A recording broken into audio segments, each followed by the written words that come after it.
Curious George. This is George. He lived in Africa. He was very happy, but he had one fault. He was too curious.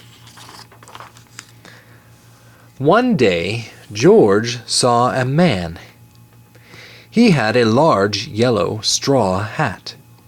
The man saw George, too. What a nice little monkey, he thought. I would like to take him home with me. The man put his hat on the ground. And of course, George was curious. He came down from the tree to look at the large yellow hat. The hat had been on the man's head. George thought it would be nice to have it on his own head. He picked it up and put it on. The hat covered George's head. He couldn't see. The man picked him up quickly and popped him into a bag. George was caught. The man with the big yellow hat put George into a little boat, and a sailor rowed them both across the water to a big ship. George was sad, but he was still a little curious. On the big ship, things began to happen. The man took off the bag. George sat on a little stool, and the man said, "George, I am going to take you to a big zoo in a big city. You will like it there. Now run along and play, but don't get into trouble." George promised to be good, but it is easy for little monkeys to forget. On the deck, he found some seagulls. He wondered how they could fly. He was very curious. Finally, he had to try. It looked easy. But, oh, what happened? First this, and then this. Where's George? The sailors looked and looked. At last they saw him struggling in the water and almost all tired out. "Man overboard!" the sailors cried, as they threw him a life belt. George caught it and held on. At last he was safe on board.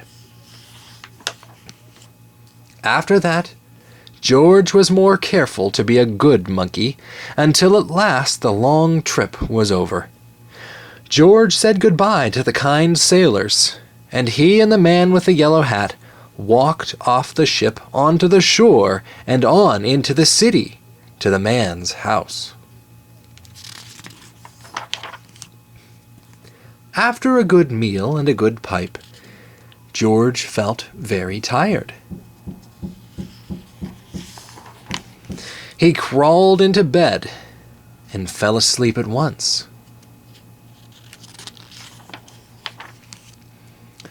The next morning, the man telephoned the zoo.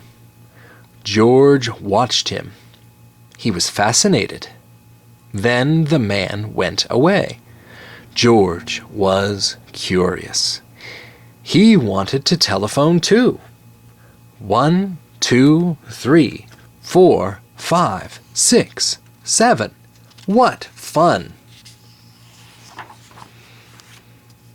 Ding-a-ling-a-ling! George had telephoned the fire station. The firemen rushed to the telephone. "Hello, hello," they said, but there was no answer. Then they looked for the signal on the big map that showed where the telephone call had come from. They didn't know it was George. They thought it was a real fire. "Hurry, hurry, hurry!" The firemen jumped onto their fire engines and on to the hook and ladders. "Ding dong, ding dong! Everyone out of the way! Hurry, hurry, hurry!" The firemen rushed into the house. They opened the door. No fire, only a naughty little monkey. "Oh, catch him," they cried. George tried to run away. He almost did, but he got caught in the telephone wire. And a thin fireman caught one arm, and a fat fireman caught the other. "You fooled the fire department," they said. "We will have to shut you up where you can't do any more harm." They took him away and shut him in a prison. George wanted to get out. He climbed up to the window to try the bars. Just then the watchman came in. He got on the wooden bed to catch George, but the watchman was too big and heavy. The bed tipped up, the watchman fell over, and, quick as lightning, George ran out through the open door. He hurried through the building and out onto the roof, and then he was lucky to be a monkey. Out he walked onto the telephone wires. Quickly and quietly over the guard's head, George walked away. He was free. Down in the street outside the prison wall stood a balloon man. A little girl bought a balloon for her brother. George watched. He was curious again. He felt he must have a bright red balloon. He reached over and tried to help himself, but instead of one balloon, the whole bunch broke loose. In an instant, the wind whisked them all away, and with them went George, holding tight with both hands. Up, up he sailed, higher and higher. The houses looked like toy houses, and the people like dolls. George was frightened. He held on very tight. At first, the wind blew in great gusts. Then it quieted. Finally, it stopped blowing altogether. George was very tired. Down, down he went, bump, onto the top of a traffic light.